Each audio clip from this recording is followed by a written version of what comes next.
Dans cet hôpital du nord de la RDC, la pandémie de Covid-19 semble bien loin. Un autre virus, la rougeole, ravage le pays. Aujourd'hui, on vient de recevoir cette patiente ici. Il s'agit d'une fille de 4 mois. Comme on peut voir, la peau, il a typiquement les papules typiques de la rougeole, qui sont plutôt ici sur le visage et puis ici sur le thorax, sur les bras.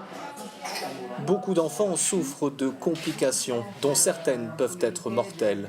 La rougeole est associée à une faiblesse du système immunitaire. Ça veut dire qu'en fait, ils sont plutôt vulnérables aux infections, aux surinfections. Et donc, on peut avoir des complications respiratoires, complications neurologiques, oculaires, digestives.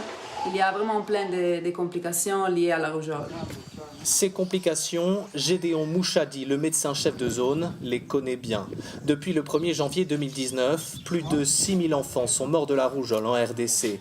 Face à l'urgence, les hôpitaux et les centres de santé peinent à venir au secours des malades. Mais nous avons des difficultés d'approvisionnement en médicaments.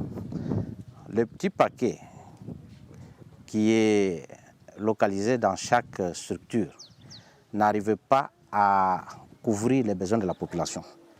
Et non seulement cela, la pauvreté aussi, parce qu'il fallait que cette même population amène des enfants malades ou des personnes malades vers les structures sanitaires pour la prise en charge. Perdu au milieu de la forêt tropicale, l'hôpital de Bossomanzi est le seul dans un rayon de 100 km. Beaucoup de parents ne peuvent pas payer le trajet à moto pour venir faire soigner leurs enfants, ou alors il est déjà trop tard.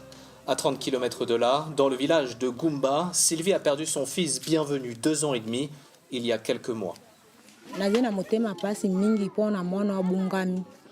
Pona ndima itete mangbele koki ko boma mwana te e ye nini rougeole koki ko boma mwana te kwa ye pe na kena mwana hôpital kwa mema mina nzela akufa me posa na ngezi ete motema na ngai nde bondisa ma pona na motema pasi mingi. La méconnaissance de la maladie et de ses symptômes est l'un des principaux obstacles à l'éradication de l'épidémie. Sous un manguier, Gaston Lufungula, promoteur de santé, réunit parents et enfants pour une leçon de médecine improvisée.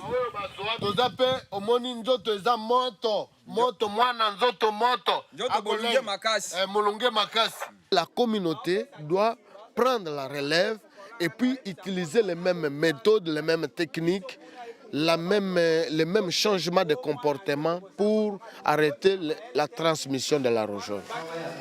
Certaines croyances sont difficiles à déboulonner. Cette mère, par exemple, est persuadée que les vaccins ont rendu sa fille malade.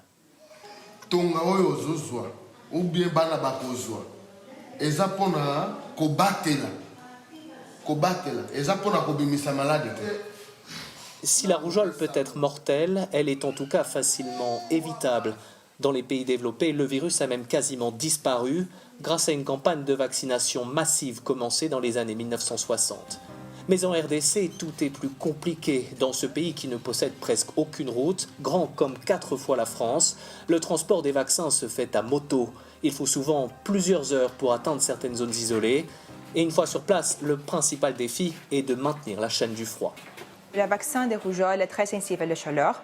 Donc, il faut maintenir le stockage et le transport entre une température entre 2 et 8 degrés. À la base, on a des frigos qu'on appelle chaîne de froid active. Mais pour le transport et pour le stockage ou le centre de santé, il faut utiliser une chaîne de froid passive, c'est un glacier comme ça. Avec l'appui de Médecins sans frontières et de l'Organisation mondiale de la santé, le gouvernement congolais a lancé en janvier un vaste plan de riposte contre la rougeole. L'objectif, améliorer la couverture vaccinale qui atteint à peine 58% en RDC. Pour y arriver, le pays veut se doter de nouvelles infrastructures, comme ce tout nouvel entrepôt de stockage inauguré à l'automne dans la banlieue de Kinshasa. L'avantage qu'on a avec cet entrepôt, c'est qu'on peut couvrir les besoins au-delà de 6 mois. Donc c'est vraiment un avantage énorme qui nous permettra d'avoir moins de ruptures en vaccin et d'assurer une continuité de la vaccination au niveau le plus opérationnel. Face à l'épidémie de rougeole la plus meurtrière de son histoire, le gouvernement peut aussi compter sur ses partenaires. L'OMS et plusieurs ONG ont annoncé le déblocage de 4 millions d'euros pour aider le pays.